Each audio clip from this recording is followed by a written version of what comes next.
right, welcome to Pickle with Mickle. Today, with me on the court, I'm super excited. I've got Eric Little right here, everybody. Now, I got to get this right. Executive Director, Strategic Partnerships, APP Tour. Is that the full title? Did I miss anything, Eric? No, I think you got it overall. Yeah, the part that gets people sometimes is Intersport is the parent company of the APP, so I work for them as well. So if you want, you can add that into the title, but you did it justice. Awesome, awesome. And we were just talking, and I do appreciate you making the time to be here. Eric, you've got an awesome, extensive background in sports, especially right here in the Valley. And now, close to coming up to a year anniversary with Intersport APP, if we want to make sure we say it all correctly, which is exciting because you and I both know pickleball. We are not in this pause or lull of pickleball. We're going to talk about that everybody is perceiving right now. And just one more thing that I want to throw out before I really let you tell a little bit of your story, because I want to hear how this journey to pickleball came, a little of your own pickle background. But one of the coolest things I found out about you is you are a catamount and a knight through your education. I don't know many dual, catamount and knight. Polar opposite. We go from I-95 north to I-95 south. So start me off right there. What led you to Central Florida after Vermont? You got to tell me. Yeah, I grew up in Vermont, and so going to the University of Vermont was like my in-state school that I grew up rooting for. So I'll always be a proud Catamounts. I believe the green and gold. They're a March Madness darling in both men's and women's basketball over the last 20 years or so. So yeah, grew up there, and I knew I wanted to get into sports, but I wasn't exactly sure how. And I was a college tour guide that I now look back on as some of the best sales experience I ever had in my life. But it all kind of led to looking at some graduate programs where I could get an MBA and I could also get a master's in sports business. And just to be transparent, like I wouldn't necessarily recommend it for everybody straight out of undergrad. I always joke, it's not like I was trying to become a doctor or a lawyer where you sort of have to do the extra school. Usually you would work for a few years and then maybe go to business school. But for me, it was like wanting to find my place in the industry, establish a lot more connections, and to move to Orlando and be a part of the DeVos program at the University of Central Florida was incredible. And they have a great relationship with the Orlando Magic, for example, and I always wanted to be in the NBA. It just felt like the right kind of step for me at the time. And so I had an amazing kind of 2-year run there in grad school. Yeah, awesome. And it led to a job, thank you, it led to a job in the NBA too at the time with the expansion NBA, then D-League main Red Claws for the Boston Celtics G-League team. Now it's the G League. Okay. So that was way back, when it was D League, right? Developmental League before we rebranded and go G League. You spent a lot of time right here in the Valley with the Suns. That's right. Yes, I went from the Red Claws to a 14-year run at the Phoenix Suns. But it's also, Phoenix Mercury were a big part of my time there as well, for parts of the Arizona Rattlers. And then we run all the concerts and shows out of the arena downtown too, to about 100 shows a year. So there was always something. We were never in the off season. No, absolutely not. There is always something happening here in the Valley. And you mentioned when you're overseeing, you're involved with things that are using those venues. Occupancy is key. We got to have it going. You mentioned the Rattlers. You mentioned the Mercury. I was going to hit on the W a little. Hey, these are the teams in the Valley that win our titles, the Rattlers, the Mercury. Sorry, Suns, but it's good to see that, we're backing some title winners around here too. But let's go ahead and jump onto the court. Are you playing pickleball actively? How did you stumble into this role with the AP? Yeah, so the interesting thing is I got to see so much at the Suns and Mercury naturally over 14 years. I often tell people like that, I have a WNBA championship ring with the Mercury for 2014, as you alluded to. But I also got the number one pick with the Mercury and the number one pick with the Suns, which of course means you were amongst the worst teams for that particular season. Lost the NBA Finals with the Suns in 2021. But we also completely renovated the arena and we had an ownership change. And so I got to see a lot. But part of that ownership change was an investment in a brand new corporate office in downtown Phoenix, which is about a block south of Chase Field in the Warehouse District. Okay. And it's absolutely stunningly beautiful, including a pickleball court. So in a funny way, that was my introduction to the sport, just kind of playing a couple of times with colleagues after work and loved it. And at the same time, kind of felt like from my journey at the Suns that had been incredible, but that I needed a new challenge. And so through some connections that I've built over time at Intersport, someone reached out and said they were looking for somebody actually in Arizona, kind of run point on a lot of pickleball activities for Intersport and the APP, and would you have interest? I said, let's talk, and the rest is history. So cool. I mean, it's great when things kind of work out like that. They line in front of you. Let's talk. And now here you are doing your thing and some big things on the horizon, certainly with the APP. And we want to get into that. But I have to step back real quick. Were you with the Suns, Eric, when it was the, big shot Bob, check Nash into the boards, curse the Phoenix? I mean, that was what So happened that's to the right Suns. before my time. Okay. So I joined the organization in 2011, which was actually Steve Nash's last year. The Suns. Okay. So that's what's jinked the Suns. We're going to prevent them from winning a title. Was that hip check into the boards? Stoudemire one pinky onto the court. Let's suspend a few people. Nowadays, I see people stepping on the court all the time. Coaches going past their lines, and we're just like, hey, back up, just back up. Yeah, you really have to cross the line on that side to get a suspension now. So it unfortunately took the Suns maybe giving the post child for that to change some of the rules all the time. But, that's how it goes, and I'm confident the Suns will I'll get one day for the Valley. Let's hope it's so. Actually crazy too that the Diamondbacks this year is actually the 25th anniversary of their 01 World Series. Hey, we're snake rattle and roll towards a wild card. Good. Yeah, so that was my introduction, and now I do play a little bit more. I wouldn't say I play a lot. I would still put myself in like a beginner kind of category, but I love the sport. I played a little bit of like tennis and ping pong type of stuff growing up, not super competitively, but enough to feel like comfortable with a paddle in my hand. But I have my wife and I have a 6-year-old and a 4-year-old, and so I always say my free time for a lot of pickleball is limited at the moment, but they have paddles, and as they get a little bit older, I always tell people like I think the best thing about the sport is it might be the most multi-generational sport that exists, where I can't even name another sport where a kid could play against their parents and their grandparents. Absolutely. Quite legitimately, and I think that's kind of some of the special sauce. It is, and that's something I've talked about since I kind of got into the sport myself. Is this is truly a generational sport? Just like you said, you got to force them right there, Eric. As soon as maybe they're a little older, you can get them out there right now. Trust me, get them thinking around a little bit, it'll be fine. But you're right; they could play with their grandparents and their parents at the same time and have fun. A lot of times we think about golf as that kind of thing, and maybe 2 or 3 of that set really are enjoying playing golf. The others might just be out there. But with pickleball, you can get out there because the ability just to get that paddle in your hand, hit the ball over the net, and just start having some fun. Heaven forbid you hit a really cool shot. It's just incredible. And I think that's what draws so many people into it. And so let's talk about that now. I mentioned this perceived lull in pickleball. APP, let's call it 2 predominant tours out there for pickleball when we talk about pro play. Let's talk about some of these exciting things happening with the APP that shows me that there's not really a lull in pickleball. And when I see things happening around rec style, you and I met at the Good Sport Foundation, Dink and Dine here in Mesa a few weekends ago. They put on an event for the kids at Sunshine Acres. I see more things like that happening around the valley, happening around the country. It's just incredible. So I don't really feel a lull in pickleball. Maybe it's kind of a simmer maybe before the next little spike. What say you? But specifically, I know there's some big stuff happening, APP. Yeah, I mean, shoot, I think pickleball remains the fastest growing sport in the country for 4 consecutive years. And I always tell people it's like your 401k compounding for 4 straight years as opposed to 1 year, right? Like that kind of growth is explosive. And I have tremendous respect for golf. But if you look at the data from the last 4 years, something like 20 million new players in pickleball, and I believe it's 4 million in golf. And now slightly more people play golf overall in last year than play pickleball, but we're kind of nipping at their heels, and I think that multi-generational aspect is a big part of it. I do think there's just a lot more places to play and a lot of tournaments, and so maybe in that case, I actually think there's certainly more total people playing, but the average per event might be slightly less than some people saw when there was only a couple. I wonder if that's part of the perception, but no, the sport continues to explode in growth.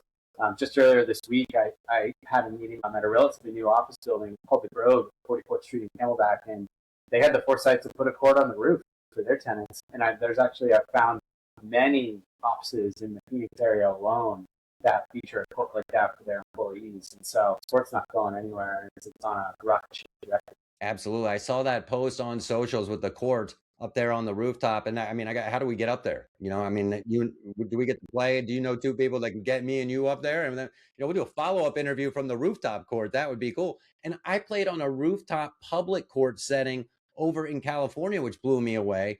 And so I would love to see more of that downtown Phoenix, right? More accessibility for that type of play. But now you mentioned facilities. We've got something happening with Pickleball Kingdom. Let's talk about APP, Pickleball Kingdom, this Moneyball sort of thing. And this excites players. Anytime they hear Moneyball type of tournaments, Pickleball Kingdom, franchises across the country, impact for APP and Pickleball Kingdom has to be pretty good. Oh, it's really exciting, and Pickleball Kingdom is such a great brand and done amazing things. And so to get to partner with them is something that I know everybody's excited about it at the APP, and it creates a path for amateurs to eventually become pro. And I think that the great thing about APP tournament stops in general is that for ours in November, which is November 12th to 15th, the Arizona Athletic Grounds in Mesa. We'll have about 700 to 1,000 people play, and almost 3/4 of them are amateur, and they're there on the courts. They're not playing against the pros, but they're on the courts right there. But a natural question is often like, well, what's that path to becoming a pro and reaching those levels? And I think an exciting part of this partnership with Kingdom is some of the pathways to do that and to spread the game nationwide through partnership with them. So no, we're thrilled. Yeah, excellent. I think it's super exciting. What I've always also liked about APP is, collegiate involvement, youth programs. We've got the 50 plus Humana Cup in the 26th season. And so we're covering all those bases. Let me go back though a little bit from your lens. How much can you get involved, or are you already, with that collegiate partnership, with the youth, driving youth to pickleball, which is, with the youth, collegiate to pro? It's always a step ladder. What's your vision in keeping that sort of streamlined, and how can you help? Yeah, I think that what it does is it provides opportunities for individuals to engage at all levels of the sport, which I think is critical and really important for continued growth, like we've been talking about. But then what I do in strategic partnerships is it also provides a platform for brands to target and interact with people in these segments as well. Certainly sensitivities to the next tour with them being, under a certain age. So not marketing directly to them per se, but at the events and engaging. I think that there's just a ton of opportunity for people to engage with this exploding, growth of pickleball. And the fun thing maybe overall too is that we're all still navigating what takes somebody who plays regularly and makes them go, I'd like to be a spectator at an event. There's a lot of things we're trying around that. We actually have a couple of courts at every tournament stop now that are more interactive in nature, and a chance for kids and adults of all ages to hit some balls around, test their skills, do some competition for the game. And so I think that that's the next big step for us, and how we continue to try to grow is to make it something where it's a campus event, and that's my job and what I try to do here in every day. Great. And I think that's so important, right? Because as the sport continues, because it's not going to go anywhere, we have to continue and find new ways to engage fans. Because whether we're at a football game, a baseball game, a pickleball tournament, fans need to be engaged. And watching pickleball live, folks, if you haven't ever gone and done it, you should. And APP's coming here. Give me those dates again out there at Arizona Athletic Grounds. Yes, November 12th to 15th, the Thursday to Sunday.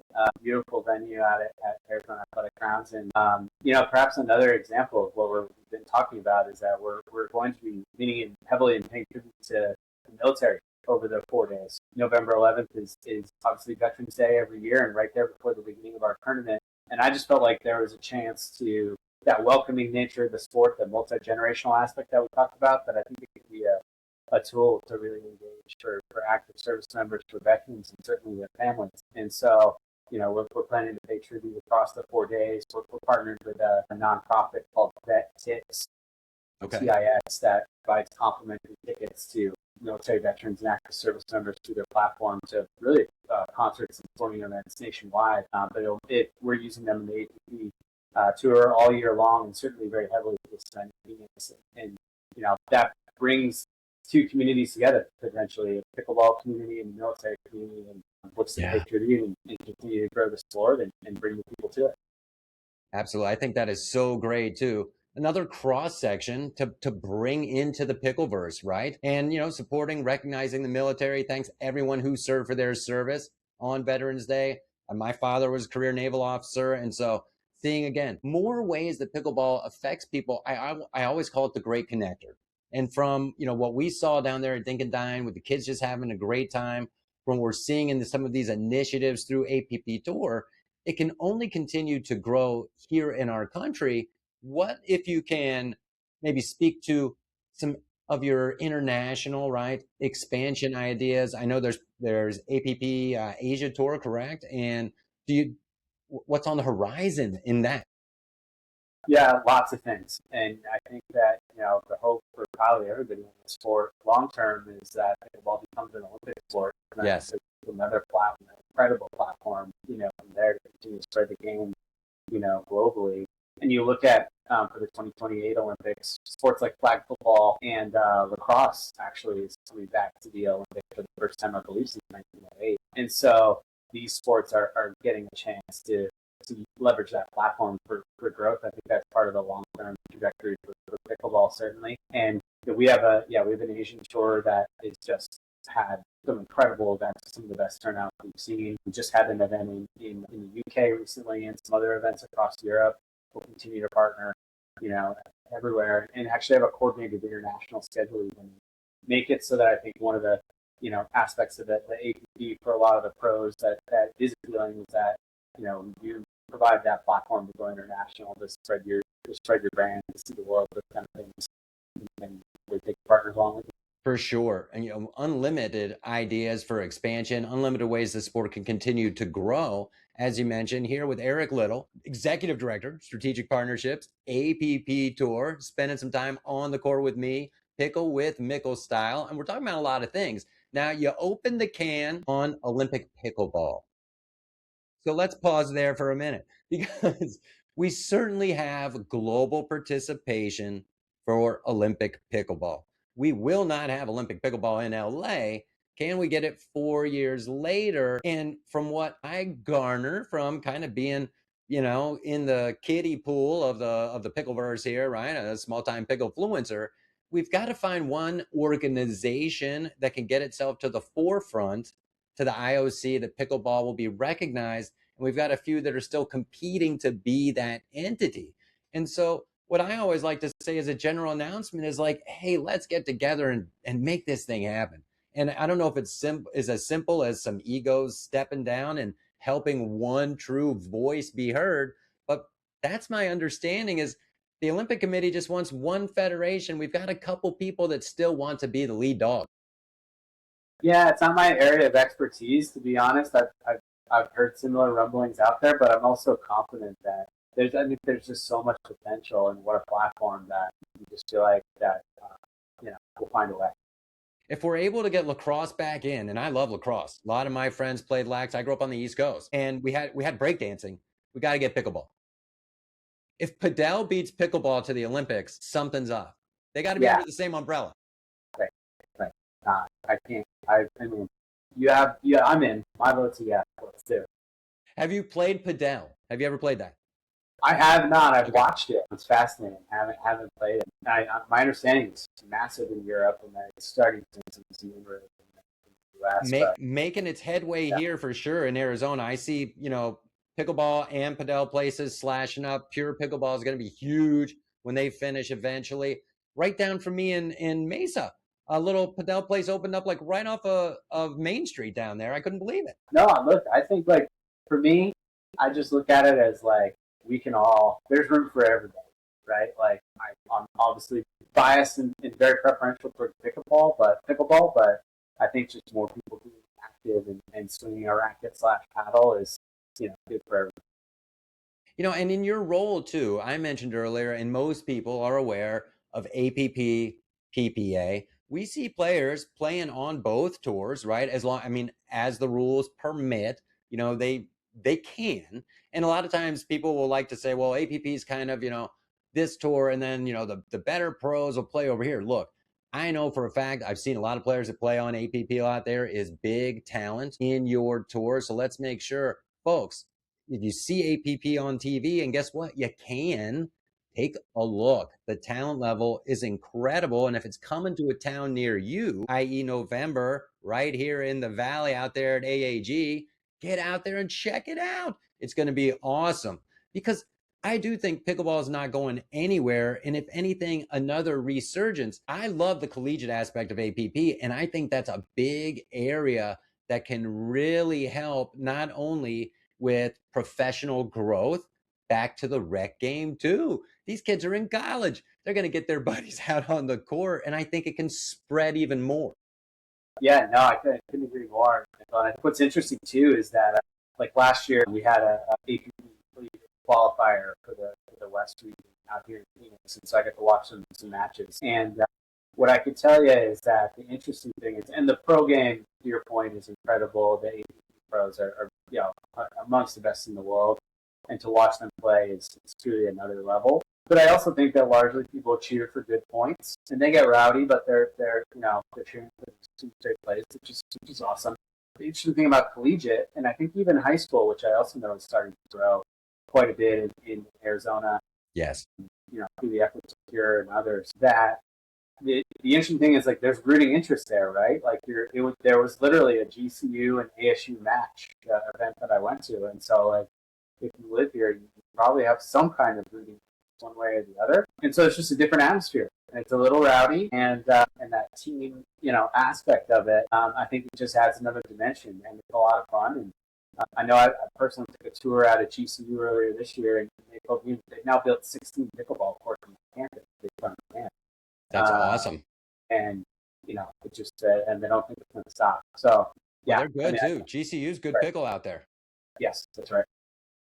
They actually finished third. One of their I believe men's single third last year, got bronze. Yeah. Yeah, and you mentioned the drive for the high school, from Pure and Stephanie, and applaud to the efforts.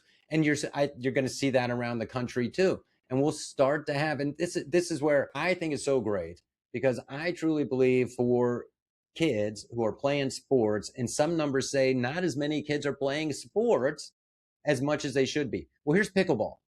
You can learn it, pick it up easy. And then, you got to spend some time practicing like anything to get really good at it. But hey, here's another outlet: high school, college, maybe pro, maybe not. But the continued idea of what I was getting to is diversity for kids. Parents, stop pigeonholing your kids into one sport. I'm telling you, let them play a lot of different things. Put a paddle in their hands. They can play football in the fall if you want them to, or soccer. They can run, and they can play pickleball in the spring. That's what I like, is it's just another outlet for children, because I'd love to see them maybe a little more dinking. Yeah, no, spot on, 100%. And I think that there's also this interesting aspect where, I think that how many organizations run like an annual golf tournament and things like that, and it's just been done. They're flipping it many times over again. And again, I'm not picking on golf. I think golf's great, but you go to one of these events in 6 to 8 hours, and you're with the same foursome, and you're separated from everybody else, and they do like an auction at the end, and a lot of funds are raised and big things are done. But we're seeing a lot of trends where now, not necessarily replacing golf, but why not supplement it with a pickleball outing? Right. Over 2 hours, and now there's a different audience that can play, wants to play. Obviously, you're not entering even a charitable golf tournament if you're not comfortable, out there swinging clubs, but anybody can pick up a paddle and give it a try, right? That's right. So I think that's another, kind of interesting trend, is organizations pushing towards how can they use pickleball for charitable fundraising, for business development, and on team building, right? Corporate events, and you're seeing a lot more of that now, because the advent of all these pickle places that popped up, it's again occupancy. We need to keep courts filled. Let's go market to these businesses. Hey, Bring your team in here. Some of these, Dinkin' Dine's got the great VIP area. I've seen multiple companies going down there and having a fun event because you can take advantage of pros that work at the places to come. Maybe you do a half hour of lessons and then you're just having fun, right? Afterwards, sit down, have some beverages, watch TV. There's no limit. And that's what's great about pickleball is, and back to watching an event, it's participation. When you're not on the court, you're there talking with whoever about whatever, watching some points, and then it's your turn to get back in and play. And I parallel on my show golf and pickleball all the time for the weekend warrior, right? I love playing golf, and you're seeing it now too. Is we got to have the right shirts when we're playing pickleball. Got to have our paddles, the hat, we got the shoes, got the bag to carry our paddles and everything. And so, I mean, from a retail perspective, of course, that's how we see more of these businesses pop up focusing on pickleball. But you have to have long-term strategy, which circles it right back to you have to have long-term strategy for a tour and for the APP tour. And we're happy to have Eric Little, the executive director of strategic partnerships, with us here on Pickle with Mickle today. We're having a lot of fun and great events that you've toiled us for coming up right here in town, nationally, internationally. Are you ready? Can you have a little fun? Can you do some speed 'em ups with me? Ready? Let's do it. I'm ready All for fun. right. All right. Now, again, a catamount and a night, folks. If you were, I got to bring it back up. He went University of Vermont undergrad. Awesome. And then Central Florida for his MBA. That's just, I mean, you got basketball season covered. And now with the Knights, you got football for crying out loud. Let me tell you, I mean, the Catamounts done me well March Madness for a long time. But here we go. I'll start you off with a softball. Favorite pickleball player, both male and female? I'm gonna go with Megan. She's just Love Megan. She's incredible. The energy, fire, skill, and she's got quite the pickleball family too. I know that her children are among some of the best on the league next as well, and they're some to watch here in the coming years. So no, they're the whole family outstanding. Awesome. She plays with my guy Jack Monroe all the time, Mint Fudge. Yeah, there you go. Hey, he's the Junior Mint. I can't believe he's not sponsored by Junior Mints. It's an opportunity. You and me, let's set it up. Does he need an agent? I don't think so. But maybe I can make a call for him. All right. Super fun. Great answer. All right. What paddle do you swing? I actually have one. Oh, shoot. It's from Marlowe's Sport, which is actually a Phoenix-based company. A good friend of mine kind of runs that. And so I got one from him. And they actually have really good sets for like sort of mommy and me, daddy kind of ones with my kids doing younger. Okay. Those are the ones. Yeah, Marlowe's Sport. Phoenix-based company. Awesome. Good plug. Good plug. We'll make sure we hit that again. First car you had? Wait, sorry. Say it again. I'm sorry. First car you had? Oh, my first car was a 1995 Honda Accord. Okay, not bad. First I learned to drive stick that way too. I know that's like a foreign thing now, but yep, that was my first car. Mine was a CRX, 1985 Honda CRX, baby. And yeah, trust me, that thing was stick. Oh yeah, I mean both two Hondas here. You're on. It's meant to be. Great minds.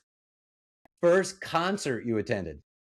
First concert I attended was a Beach Boys concert with my mom, and this was in the Full House era, and John Stamos was there. It was actually really cool, and that was at the Champlain Valley Fairgrounds in Burlington, Vermont. So there you go. Folks, I got to tell you, this is not planned stage at all. That's not how we roll on Pickle with Mickle. One of the first concerts I ever went to was the Beach Boys, and Three Dog Night opened for them. Ooh, good. Yeah. When I was a teenager, my first like kind of real, and I was like a little bit more not like a 5-6-year-old kid, was Everclear. Okay. All right. Great. I love country music too, so now I'm a huge music fan.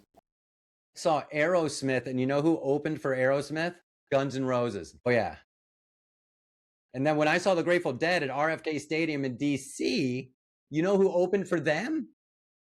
Edie Brickell. It was awesome. Yeah. Yeah. It was pretty cool. All right. Having a lot of fun. Let's keep it going. If you could have a superpower for a day. Power for a day, it would probably be time travel. There's just so many things that I've in both in the past and in the future that I would love to go back to. Especially like I'm pretty sentimental person, especially with family stuff. Okay. Yeah, sure. Good answer, and a very common answer for the superpower for a day question is time travel. Okay. Yeah. What's yours? My superpower for a day, yeah, teleport. I just like to move around a lot and see a lot of stuff in the current time. Just pop, pop, pop, pop, right off the cuff. I don't know. There's a lot of powers I'd like to have. Spirit animal, I'm gonna go with a wolf. like it. I actually had a really like this sort of like childhood obsession with wolves, believe it or not. And even for like that, I think like a fourth or fifth grade school project, I went and met with like a couple of wolf researchers in like the middle of nowhere in Vermont. My mom made it happen. So yeah, I'll say wolves. Nice. Okay. Yeah. I like that one. Celebrity high school crush. Like I graduated high school in 2003. I'm gonna say like 80 Homes from like Dawson Creek type of era. That's Solid that's pull. up there for Solid me. pull. Yeah. Solid pull. You can't go wrong there. Right. Can't go wrong there. Having a lot of fun, finishing up some speed 'em ups. Go to junk food. I'm gonna say peanut butter pretzels. Huge from Costco. Deadly. Okay, not like the combos, like the Costco tub of those Like, peanut butter. I mean, they're kind of like combos, but I know what you're talking about. Yeah. Okay. Really. Are you a coffee or tea guy? Ice or hot? Time of year. So I roll with the weather. So right now, a lot of ice. Gotcha. But yeah, I'm cold. Right. I grew up in Vermont in the snow, so I like a good warm cup of coffee. Makes sense. Makes sense. Favorite syrup? Grade A amber maple syrup. Oh, you probably meant syrup for coffee, but I grew up in Vermont. I meant like Vermont syrup. Talk to me. What's the best? It's like such a big deal there, and it's funny because I was actually just with a guy from Pittsburgh recently, and they have like a similar pride. I feel like for like the Heinz products, like they think that a ketchup that's not Heinz is like not a thing. And in Vermont, same exact way with maple syrup. For a long time, I think it was like the IHOP in Burlington, Vermont, was the only one in the country that served real maple syrup because just you couldn't like have a business, like people wouldn't go, you know, real stuff. So grade A, amber. It's like my kids are forever spoiled. They love pancakes and French toast and that kind of stuff. And it's only awesome. Only real Vermont maple syrup. All right, so let's segue that. Favorite breakfast / brunch place to go around the valley to get those French toasts and waffles and all that good stuff? So I live in Peoria with my family. Okay. And there's West Side. Yeah. There's a place called J.D. Campbell's that is like classic old school diner type of place, and it's just shout out for J.D. Campbell's over there in Peoria. They've got good breakfast food. Having a lot of fun. Final one. I always love to ask this question. Would you swim with sharks? No, probably not. No, I like swimming, but yeah, I don't know. I have a life insurance policy, but I have 6 and 4-year-olds, so I just feel like that was maybe another stage of life that I missed. Yeah. Is there some glass where I can look at the shark, or can I just watch it on Discovery Channel? I'm not one of those people that want to get in the cage and swim with sharks. Right. I also, my uncle growing up, his favorite movie was Jaws. I think this year's the 50th anniversary. Crazy. But I've probably seen it like a million times. So yeah. So my uncle, that alone, I'm not doing it. My uncle Eric was one of the ones after Jaws came out back in the day that never went into the ocean again. Oh, there you go. Yeah, I mean, it was well done. Very well done back in the day. And this is very well done by you. I really, again, appreciate you making the time. Eric Little, Executive Director, Strategic Partnerships, APP Tour. My guest today on Pickle with Mickle. Eric, this was great. I really had a fantastic time here with you today. You kept things going. Appreciate you batting back and forth with me on some speed 'em ups. Any few last things upcoming for APP Tour that we want to get out there? Make sure the folks are aware of. We got the event in November. We do, yes. The event in November, but first, this actually starting today, we're in Detroit for 4 days. So the Detroit Open, which is a new city for us this year. A couple more stops, and then we'll work our way to Phoenix. November 12th to 15th, Arizona Athletic Grounds. It's going to be a great time putting tribute to our military and the 250th anniversary of America this year. And so it's going to be an event to be at. You really can't get closer to the pros and possibly be out there at got a beautiful facility. So we're thrilled for it. The app.global is our website. Check it out and support, and we'd love to see you there. And can folks go to the website and get tickets, or they have to go to a different site? Yep, you can go right on the website to get tickets. Yep, exactly. So if any events are on there, they can register to play as well. So you kind of have both ways at our events. And I'll even throw out there my email is eLittle@theapp.global. If I could ever help anybody out there with anything, please don't hesitate to reach out. I always say that I think it's pretty powerful that the APP has hired somebody like me to focus on Phoenix as a market. The headquarters in Chicago. There's a whole amazing team of people up there, but they took 5 key markets, Phoenix being one of them, and sought out to have somebody local to be a part of the pickleball community. So I if think I it's can awesome. do that in any way, shape, or form for anybody out there, again, eLittle@the.global, I'd be happy to help. Amazing plug, folks. You heard it right there. If you own a business around here in the valley, if you've got ideas that maybe could make sense in a partnership with the APP tour, you can reach out to Eric directly. He just gave you the email, and I'm going to give it to you again. elittle@theapp.global. We'll throw it up on the screen post show and get it out there for everybody to see. Eric, that's awesome. Thank you again so much for being my guest today. Yes, sir.